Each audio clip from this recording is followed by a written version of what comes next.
হাদিস নাম্বার ১, আদ-দীন ইসরুন, দিন সহজ ও সরল। হাদিস নাম্বার ২, মিফতাহুল জান্নাতিস সালাহ, অর্থ বেহেশতের চাবি হলো নামাজ। হাদিস নাম্বার ৩, মান গাশশানা ফালাইসা মিন্না, অর্থ যে আমাদের ধোঁকা দেয় সে আমাদের মুসলমানদের অন্তর্ভুক্ত নয়।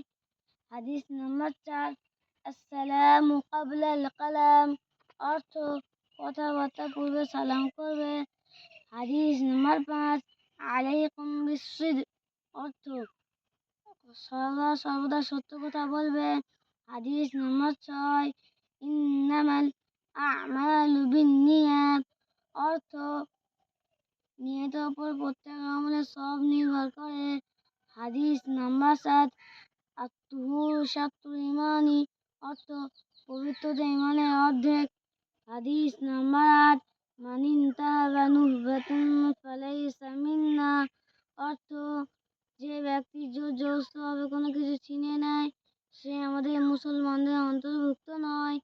হাদিস নাম্বার ৯, আল জান্নাতু তাহতা আকদামিল উম্মাহ, অর্থ মায়ের পায়ের তলায় জান্নাত। হাদিস নাম্বার ১০, ইজতানিবুল গাদাব, অর্থ রাগ করা থেকে দূরে থাকো। খাওয়ার সুন্নাত ১৪টি।